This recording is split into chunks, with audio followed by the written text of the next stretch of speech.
qui sont des hadiths inventés.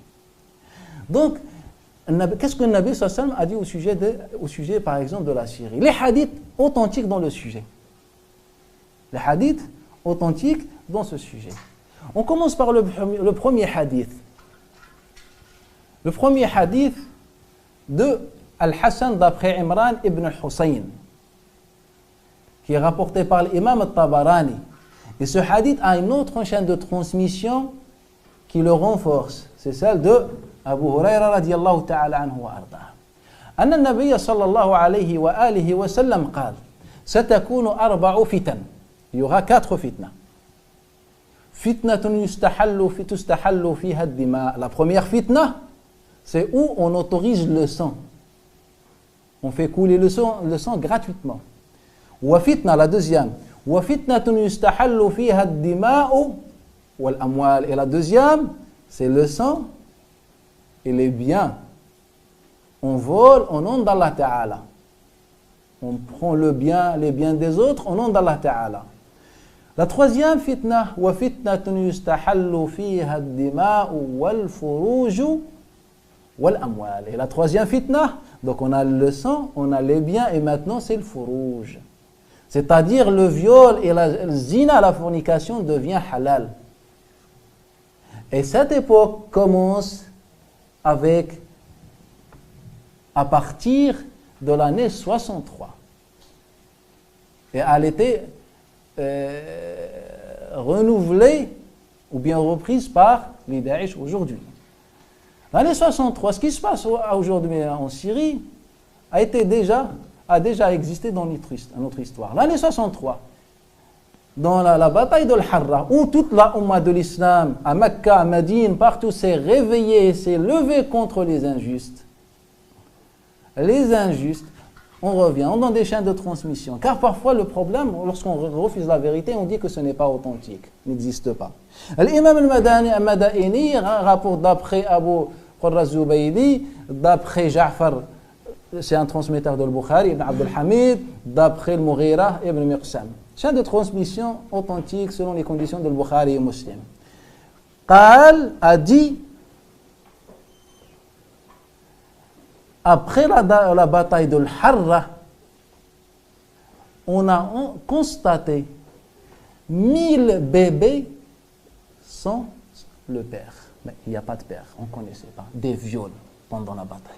Gratuitement. Mais on ne parle pas d'aujourd'hui, on ne parle pas des millions de Syriennes ou je ne sais pas, on dit 1000, c'est important, mais on parlait des milliers. Donc quand tu me dis 1000, c'est très très très important et très grave. Et cela a été aussi rapporté par l'imam al-Bayhaqi fi al-Dala'il. Bayhaqi fi al-Dala'il, d'après Hisham ibn Hassan, d'après Hisham ibn Hassan. Zubaydi d'après Hisham ibn Hassan et la première Jarir d'après Al-Mughira, qui nous rapporte la même chose. 1000 bébés, on ne connaît pas leur père. Ce qui veut dire qu'on a fait de zina un acte religieux. Mais ces gens ont trouvé ceux qui vont les défendre.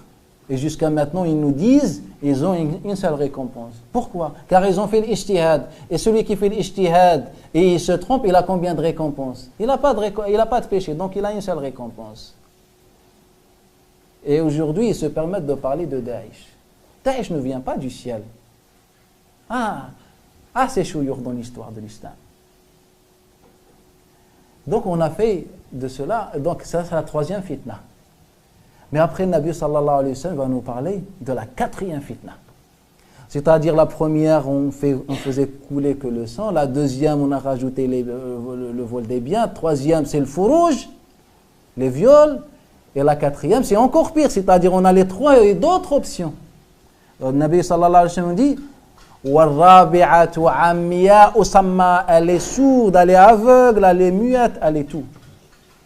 عَمِّيَاءُ سَمَّا تطيف بالشام. Elle circule dans Cham. وتغشى العراق. Elle pénètre en Irak. Elle rentre en Irak. وتخشى العراق وتخشى. Donc Nabi sallallahu alayhi wa sallam, il nous dit qu'elle circule dans Cham. Quand on dit Cham, c'est la Syrie sur la tête, Damas sur sa tête. وتخشى العراق, et puis elle rentre en Irak. وتخشى العراق. Et elle touche Al Jazeera. Elle touche Al Jazeera, ce qu'on appelle aujourd'hui l'Arabie Saoudite. C'est-à-dire cette fitna, elle va vivre en Irak, en Cham, mais juste le mot utilisé, c'est perturber. Elle va perturber Al Jazeera. C'est-à-dire, ce n'est pas en Arabie Saoudite, je vais juste recevoir quelques conséquences, car déjà la fitna, elle vient de là. Donc, le Nabi sallallahu alayhi wa sallam, il nous parle de la 4e fitna, et c'est la dernière fitna mentionnée dans le hadith de Nabi sallallahu alayhi wa sallam, avant l'arrivée de Mahdi alayhi salam.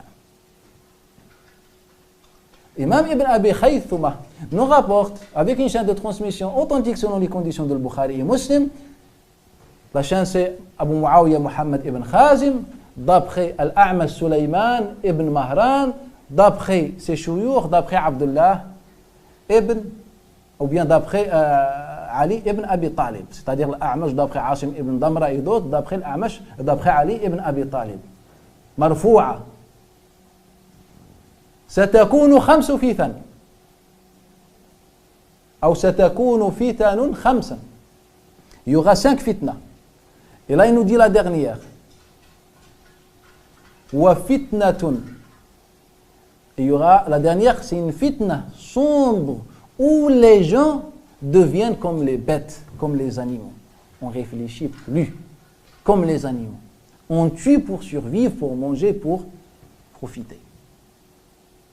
Mais maintenant, je veux que le Nabi sallallahu alayhi wa sallam nous donne encore plus de précision. Là, ya Rasulallah, on a compris qu'il y aura des fitans et que la dernière, c'est la plus mauvaise fitna. Et que dans cette fitna, on va faire couler le sang. Que dans cette fitna, on va violer. Mais le problème, on va faire couler le sang au nom d'Allah. On va violer au nom d'Allah. Car aujourd'hui, ils n'appellent pas ça du viol. Nous, on l'appelle du viol. Eux, ils appellent ça quoi? Un nikah, mariage. Ou bien des captives. On peut faire des rapports intimes. On va le traiter ce sujet plus tard, Inch'Allah ta'ala. Et vous allez découvrir beaucoup de choses que beaucoup de musulmans et surtout les shuyukh ignorent sur ce sujet. Les captivités en islam. Nabi sallallahu alayhi wa sallam, dans le hadith que rapporte l'imam al-Tabarani, est authentifié par l'imam al-Tabari dans son livre Al-Tahdhib. Authentifié par Tabari dans son livre Al-Tahdhib. D'après Sufyan, d'après Amr ibn Dinar, d'après le martyr, Talha ibn Ubaydillah. Le prophète sallallahu l'a appelé le martyr. Talha ibn Ubayd, Allah radiyallahu ta'ala anhu wa arda. قال تكون فتنة بالشام. Il y aura une fitna بالشام. Quand on dit Sham, c'est la Syrie. C'est le noyau de Sham. Sinon, Sham inclut aussi la Palestine, etc. Mais généralement dans l'histoire, quand on parlait de Sham, surtout dans les hadiths de Nabi sallallahu alayhi wa sallam, on parlait plus dans le sens de Al-Ghouta, de Damas, etc. Al-Ghouta, c'est une ville en Syrie. Nabi sallallahu alayhi wa sallam nous dit dans ce hadith qu'il y aura une fitna en Syrie. أولها لعب الصبيان. Elle commence comme un jeu d'enfant, Nabi sallallahu alayhi wa sallam nous dit. أولها لعب الصبيان. Elle commence comme un jeu d'enfant. Revenez un peu quelques années en arrière et vous allez constater que ceux qui ont commencé cette fitna, c'est que des jeunes, bien sûr, qui ont subi des influences X, ce n'est pas notre problème, qui ont parlé un peu, propagé ça dans les réseaux sociaux, et puis on est sorti, on a appelé ça une révolution. Nabi sallallahu alayhi wa sallam, il nous dit qu'au premier temps, c'est un jeu d'enfant. ثم لا يستقيم أمر الناس على شيء. Et puis les gens seront plus jamais unis autour d'une chose. C'est-à-dire c'est bon, c'est la fin. Encore une précision. L'imam Abu Daoud et l'imam Ibn Majah nous rapportent un hadith.